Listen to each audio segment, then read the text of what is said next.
रोजा किस पे फर्ज है? अमीरों पे कि गरीबों पे? जी कहने ने मैं तो काम ही मेरा तो काम ही मेहनत मजदूरी वाला, मैं कैसे रोजा रखूं? मैं तो दिहाड़ी लगाता हूं तो रोजा कैसे रखूं?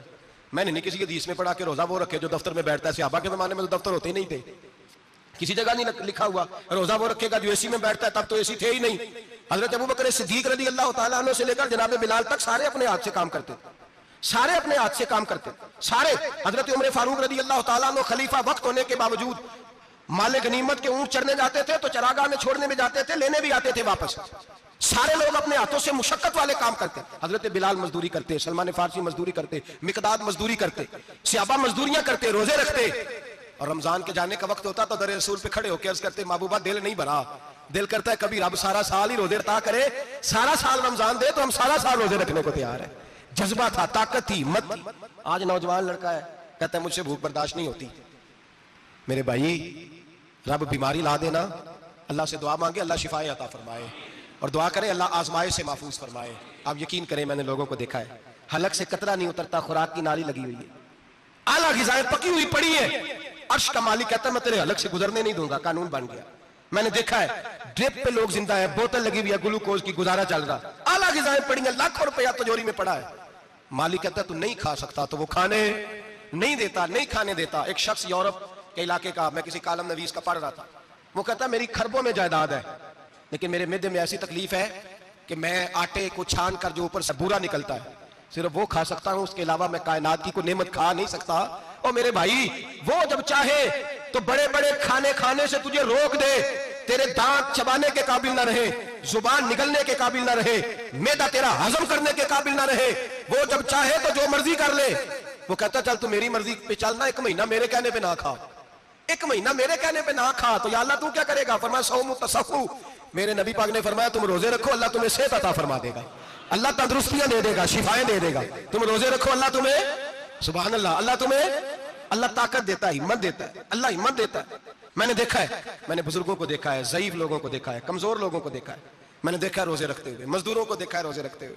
मैं अपने अब्बा जी को कहता, अब्बा जी इतनी सख्त गर्मी और मजदूरी आप करते और मजदूरी के आलम में रोजा रखते, तो कहते पुत्र रोजा की आंदा है, रोजा कदों को जाता है, रोजा अपनी जगह ते मजदूरी अपनी जगह होते।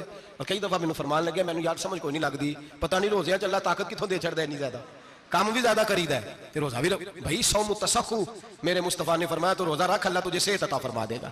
रब ताला तुझे, यहाँ होटल खुले हुए हैं, यहाँ अजीब हालात है, होटल खुले हुए हैं, लोग बहाने ढूंढते फिरते हैं, कहते हैं कट लग गया था, जरा थोड़ा सा खून निकल आया, सनी प्लास लगाई है तो रोजा नहीं रखा, ये जरा मुझे थोड़ी दिक्कत हो गया तो मैंने रोजा नहीं रखा, खांसी लग गई तो रोजा नहीं रखा। ओ खुदा के बंदे, रोजा तो नेमत है। और सुभान अल्लाह, मेरे नबी पाक ने फरमाया लिकुल्ल शैइन ज़कात व ज़कातुल जसद सौम, फरमाया हर शय की ज़कात होती है, वजूद की ज़कात रोजा है। रोजे रखो जिस्म की ज़कात निकल जाएगी। फाका करना भी मेरे नबी पाक की सुन्नत है, मिसवाक करना भी सुन्नत है, और फाका करना भी, मिसवाक वाली सुन्नत ज्यादा अपनाते हैं लोग, फाका करना भी नबी पाक की सुन्नत है। एक साहब मुझे कहने लगे जनाब बैठ के खाना हुजूर की सुन्नत है, मैंने कहा कभी कभी ना खाना भी नबी पाक की सुन्नत है, ना खाना भी हुजूर की सुन्नत है। और हमारे फुकाहा ने लिखा है जो रोटी ज्यादा खाता है उसमें दो बातें पैदा हो जाती हैं, क्या क्या? एक बोलता ज्यादा है, दूसरा सोता ज्यादा है, गाफिल हो जाता है। फाका और हकीम अतिब्बा डॉक्टर कहते हैं कि पेट खाली रहे ना जिस आदमी का, उसका हाफजा मजबूत होता है, उसके ज़हन की गिरा खुलती है। ज्यादा खाने से तो खुमारी चढ़ती है, दिमाग ढूंढते फिरना, रोटी किधर से आज अच्छी है, घर में नहीं पकी तो होटल चले जाना, खाने के सिवा और काम ही कोई नहीं। और साहब मेरे नबी पाक अलैहिस्सलाम ने फरमाया काफर 7 आंतों से खाता है, 7 आंतों से, और फरमाया मेरा मोमिन 1 आंत से खाता है, उसके वजूद में खाने वाली 1 आंत है, काफर 7 आंतों से खाता है। फाका कशी से नूरानियत पैदा होता है, कम खाना। देखे ना नबी पाक सल्लल्लाहु अलैहि वसल्लम ने अल्लाह से फाका मांग के लिया है, या अल्लाह एक वक्त रोटी दे, एक वक्त का फाका दे, मांग के लिया नबी पाक ने, मांग के। हजरत अबू हुरैरा रज़ी अल्लाह तआला अन्हु फरमाते हैं भूख ज्यादा लगती थी ना जब मुझे, तो मैं हजरत उमर से, अबू बकर से, उस्मान, मौला अली से को मसला पूछ लेता था, और जब मैं मसला पूछता था तो वो मुझे रोटी खिला देते थे। जब मैं उनसे मसला पूछता तो वो मुझे, हजरत अबू हुरैरा फरमाते हैं मुझे भूख लगी, मैं हजरत उमर के पास गया, उनसे मसला पूछा। उनका रिवाज था जब मैं मसला पूछता तो पहले रोटी खिलाते। हमारे बुजुर्ग ये फरमाते हैं कि खाने खिला के दीन पढ़ाओ, सिर्फ तुम्हारा कुतुब खाना नहीं खुला होना चाहिए, तुम्हारा दस्तरखान भी खुला होना चाहिए। किसी ने नबी पाक सल्लल्लाहु अलैहि वसल्लम से पूछा था बेहतरीन मुसलमान कौन है, हुजूर ने फरमाया जो सलाम लेने में पहल करे और रोटी ज्यादा खिलाए, जो रोटी हर वक्त फिक्र करे आ यार तो रोटी खा ले, रोटी खाने की तरफ तवज्जो दिलाए। खिलाना सुन्नत है, ज्यादा खाना इसमें भी फर्क रखे।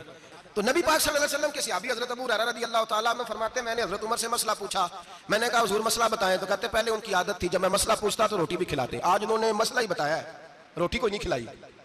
तो मुझे कहने लगे अबू हुरैरा तू सोचता होगा रोटी नहीं इसने पूछी, तूने कब से खाना नहीं खाया? मैंने कहा सुबह से। तो जनाब उमर कहने लगे मैंने कल सुबह से नहीं खाया। चल अबू बकर सिद्दीक के घर मसला पूछते हैं। कहते जनाब सिद्दीक अकबर के दरवाजे पे गए, जाकर के उनसे मसला पूछा। उनकी भी आदत थी जब कोई मसला पूछने जाते तो दस्तरखान बिछा लेते, कहते आओ रोटी भी खिलाता हूँ मसले भी बताता हूँ। कहते हैं गए तो उन्होंने भी मसला बताया, रोटी कोई ना पूछी। तो कहने लगे उमर अबू हुरैरा तुम लोगों ने कल परसों से नहीं ना खाया होगा। और अबू बकर को 4 दिन गुजर गए हैं, थोड़ा सा दूध मिला है या खजूर मिली है, रोटी कोई नहीं मिली। चलो दरे रसूल पे चलते, आओ हुजूर की बारगाह। कहते हैं नबी पाक की बारगाह में आए, हुजूर ने चेहरे देखे, करीम से मसला नहीं पूछना पड़ा। मेरे मुस्तफा करीम ने फरमाया भूख लगी हुई है तुम तीनों को? 3-4 दिन हो गए। अल्लाह के रसूल ने फरमाया मुझे पूरा हफ्ता हो गया है। सबब कुछ और है जिसको तो खुद समझता है। जवाल बंदा ए मोमिन का बेजरी से नहीं, भूख नुकसान का वजह नहीं बनी, वजह कोई और बनी है। रिश्वतें जो बाजार गर्म हुए हैं लूट मार के, ये रोटी के लिए नहीं, ये ज्यादा खाने के लिए, ये बैंक बैलेंस के लिए गर्म है। ये लूट मार का मकसद कोठियां बनाना है, रोटी का तो रब करीम का वादा है। जो रोज रोता है शाम को कि मेरा कारोबार कोई नहीं, असल में कहता है बंगला कोई नहीं, असल में कहता है कार कोई नहीं, पजारो कोई नहीं, रोटी तो अल्लाह अता फरमाता है, उसका वादा है। फरमाया हुजूर ने 3 दिन बीत गए, चलो मेरा बेतकल्लफ सहाबी अबुल हसन अंसारी, वो बड़े नसीब वाले होते हैं जिनको मेरे नबी पाक खुद कहते थे कि तेरी फलानी जिम्मेदारी है। इस जमाने का तो किसी को कह दिया जाए तेरी जिम्मेदारी है तो कहता है ये तो फटीके डालने लग गया, यहां से तो छुट्टी कर देनी चाहिए। खुश होते थे सहाबा के हमारी जिम्मेदारी लगी। कहते हैं हजरत अबुल हसन अंसारी के घर गए, नबी पाक ने फरमाया भूख बड़ी लगी है खाना ला। कहते हैं हुजूर ने उसे कहा तो उस आदमी को तो वजद ही हो गया, उसने कहा मेरे इतने नसीब कि हुजूर का ये खाना खिला। आओ देखो दुनिया वालों, आज जो सबसे ज्यादा इज्जत वाला है वो मेरा मेहमान बना हुआ है। फरमाते हैं वो दौड़े गए, बकरी उठाई ज़िबा की, बीवी को कहने लगे रोटी तैयार कर, उधर खजूरें तोड़ी, अंगूर तोड़े, कहने लगे हुजूर आप जब तक तनावुल करें तब तक खाना पक जाता है। हजरत उमर कहते हैं रोटी पक के आई, बड़ा प्यारा गोश्त, बड़ा अच्छा सालन, बड़ा खूबसूरत खुलूस वाला खाना। फरमाते हैं मैंने बड़ा ही खाया। नबी पाक ने ना एक रोटी ली और छोटी चपाती, थोड़ा थोड़ा सालन कोनों से, और जब नबी पाक ने खा लिया तो हुजूर की आंखों में आंसू आए। हजरत उमर कहने लगे हुजूर रोए क्यों? नबी पाक ने फरमाया सोचता हूं 7 दिन के फाके के बाद खाया है, पर डरता हूं रब इसका हिसाब पूछेगा तो जवाब कैसे देना है, इसका हिसाब भी तो देना है ना जो खाया है। तो हजरत उमर फारूक के हाथ में कुछ चीज थी, जोर से जमीन पे मारी, का महबूबा 7 दिन के बाद भी रोटी खाए तो हिसाब देना है। नबी पाक फरमाने लगे उमर वो मालिक है ना, तो जब देता है तो हिसाब नहीं ले सकता, हिसाब तो देना है, हिसाब तो देना है, तैयारी रखो। सहाबा किराम फरमाते हमने इरादा किया कि आज के बाद हम फिर फाके करेंगे, कम खाएंगे, इसलिए कि हिसाब देना। मेरे भाई वो फाका कशी करते थे, डरते थे। वहां तो लोग खा के बीमार है, खाते जा रहे हैं, सोते जा रहे हैं, खाते जा रहे हैं, सोते जा रहे हैं। ये भी वक्त आएगा रमजान शरीफ का, सवेरे दर्स पे आओ कहते नींद बड़ी आती है, सवेरे 2 सिपारे पढ़ के सोया करो कहते साहब नींद बड़ी आती है। फजर के बाद ही तो वक्त होता है अल्लाह अल्लाह करने का, शहरी का, खाते जा रहे हैं, सोते। लोग जमात से नमाज नहीं पढ़ते सो जाते, जमात का सवाब छोड़ के सो जाएंगे। भाई रमजान मुबारक में फाका कशी की ट्रेनिंग होती है, फाका कशी की तरबियत ले, रमजान में रोके अपने आप को, तरबियत होगी। और हमारे सूफिया फरमाते हैं जो ज्यादा खाता है उसका नफ्स उसको ज्यादा पे मायल करता है, ख्वाहिशात नफ्स पैदा होती हैं। मेरे नबी पाक अलैहिस्सलाम ने जवानों को हुक्म दिया है, या माशर अल शबाब, ओ जवानों, या रसूलल्लाह क्या हुक्म है? फरमाया या निकाह कर लो अगर ताकत है, नहीं ताकत तो रोजे रखो। हुजूर रोजे से क्या होगा? फरमाया तुम्हारा नफ्स कुचला जाएगा, शैतान वसवसा अंदोजी नहीं करेगा। आज नौजवान बढ़ बढ़ के खाता है, बहुत ज्यादा खाता है, कभी इस होटल से खाता है, कभी उस होटल से खाता है। इतना ज्यादा खाएंगे तो नफसानी कुव्वतें उछल करके आएंगी, मुश्किल हो जाएगा। शादियां देर से होती है, माँ बाप आंखें बंद करके बैठे हुए हैं। अगर माँ बाप की जिम्मेदारी हो और माँ बाप निकाह न करे तो नबी पाक ने फरमाया बच्चे गुनाह करेंगे तो जितना गुनाह बच्चे को उतना बाप को भी होगा। तो माँ बाप चुप है, दूसरा शादी मुश्किल बड़ी है, महंगी बड़ी, और तीसरा नहीं कर रहे कुछ लोग तो रोजे भी नहीं रख रहे। तो रमजान उनके लिए भी वक्त है, नफसानी कुव्वतें कुचली जाएंगी। खाना जितना कम खाया जाएगा उतना वजूद के अंदर नफसानी ख्वाहिशात कम पैदा होंगी। तो रमजान तो प्रैक्टिस है मुजाहिदे की, दीन की।